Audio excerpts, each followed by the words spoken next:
गजब है महाभारत की इन 4 महिलाओं के प्रतिशोध की कथा। हर हर महादेव, जय श्री राम, जय बागेश्वर धाम। नमस्कार दोस्तों, महादेव शिव चैनल में आप सभी का स्वागत। अगर आप यह कहानी सुन रहे हैं तो पूरा सुनिए, आधा अधूरा छोड़कर जाने की गलती मत कीजिएगा। इस पवित्र कथा को सुनने मात्र से मन चाहा फल की प्राप्ति होगी। अगर आप शिव भक्त हैं तो भोलेनाथ का अनादर न करें। तो चलिए कथा को प्रारंभ करते हैं। महाभारत सिर्फ कौरवों और पांडवों युद्ध और विजय की कथा नहीं है, बल्कि इसमें कुछ महिलाओं के प्रतिशोध की कहानी भी है। द्रौपदी का प्रतिशोध तो सभी जानते हैं, लेकिन कई अन्य महिलाओं ने भी अपने अपमान का बदला लिया। आइए समझते हैं द्रौपदी समेत महाभारत की 4 महिलाओं के बदले। महाभारत केवल कौरवों की हार और पांडवों की विजय की कथा नहीं है, बल्कि कई प्रतिशोध और अभिशाप की कथा भी है। लेकिन महाभारत का एक सबसे अच्छा पहलू यह है कि इसकी हर कथा कुछ न कुछ संदेश देती है। श्राप और प्रतिशोध की इन कहानियों में सबके लिए जीवन सीख भी है। महाभारत के युद्ध में द्रौपदी के प्रतिशोध के बारे में तो सभी जानते हैं। उसके प्रण ने पूरा महाभारत युद्ध करवा दिया, जिसमें कौरवों का नाश हो गया। लेकिन उनके अलावा कुछ और भी महिलाएं थीं जिन्होंने अपना बदला पूरा किया था। आइए जानते हैं महाभारत की इन महिलाओं के प्रतिशोध की कहानी। द्रौपदी का चीरहरण।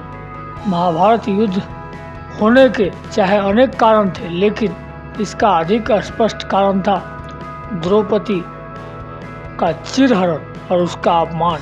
यह ऐसी घटना थी जो महाभारत का निर्णायक मोड़ है। द्रौपदी का चीरहरण एक ऐसा अपमान था जिसे पांडवों ने सहन नहीं किया। इस घटना ने युद्ध की आग में घी डालने का काम किया। द्रौपदी के चीरहरण के समय भीम ने प्रण किया था कि वह दुर्योधन की जंघाएं तोड़कर इस अपमान का प्रतिशोध बदला लेंगे। द्रौपदी ने कसम खाई थी कि जब तक वह दुश्मन के रक्त से अपने बालों नहीं धोएगी तब तक अपना जूरा नहीं बांधेगी। कहते हैं द्रौपदी ने 13 साल तक अपने बाल नहीं बांधे थे। यदि महाभारत के युद्ध में सबसे चर्चित प्रतिशोध द्रौपदी का है, गंधारी के श्राप को कम आंकना एक भूल होगी। जो महाभारत युद्ध में उसके 100 पुत्रों के मारे जाने का दुख था। उन्होंने कृष्ण को श्राप दिया था कि उनका यादव वंश वैसे ही आपस में लड़कर नष्ट हो जाएगा जैसे कौरव मारे गए। यह श्राप गंधारी के कृष्ण पर गुस्सा का परिणाम था।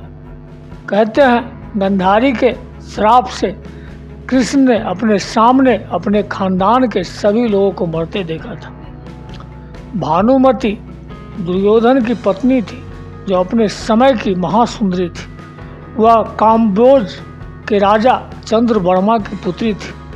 राजा ने उसके विवाह के लिए स्वयंवर रखा था, लेकिन कर्ण की सहायता से दुर्योधन ने स्वयंवर से उसका हरण कर उसे विवाह किया था। इससे वह कभी खुश नहीं रही। उसने दुर्योधन को श्राप दिया था कि वह केवल जीवित में ही नहीं, मरने के बाद भी अपयश भागी होगा। यही कारण है कि आज भी दुर्योधन की निंदा की जाती है। अम्बा का प्रतिशोध। महाभारत का कथा में अम्बा का प्रतिशोध कभी भूलने वाली घटना नहीं है। अम्बा, अंबिका और अम्बालिका काशी के राजा की कन्या थी, जिनके स्वयंवर में जाकर भीष्म ने तीनों बहनों का हरण इसलिए किया था कि उनका विवाह हुए अपने सौतेले भाई विचित्र बियो से करवा सके। अंबिका और अम्बालिका ने विचित्र बियो को पति मान लिया, लेकिन अम्बा ने भीष्म से विवाह करना चाहा। इस पर भीष्म ने कहा कि वे अपने आजीवन ब्रह्मचारी रहने के वचन से बंधे हैं, इसीलिए विवाह नहीं कर सकते। क्रोधित, क्षुब्ध और दुखी अम्बा ने भीष्म से प्रतिशोध लेने के लिए भगवान शिव की तपस्या से मारने का वरदान पाया और अगले जन्म में शिखंडी बने और भीष्म की मृत्यु का कारण बने। वीडियो को बोलते समय कोई त्रुटि हुआ हो तो मैं क्षमा चाहता हूँ। उम्मीद है वीडियो अच्छा लगा है। महादेव के सच्चे भक्त हैं तो कमेंट में लिखे हर हर महादेव। मिलते हैं अगले वीडियो के साथ। जय श्री राम, जय बागेश्वर धाम।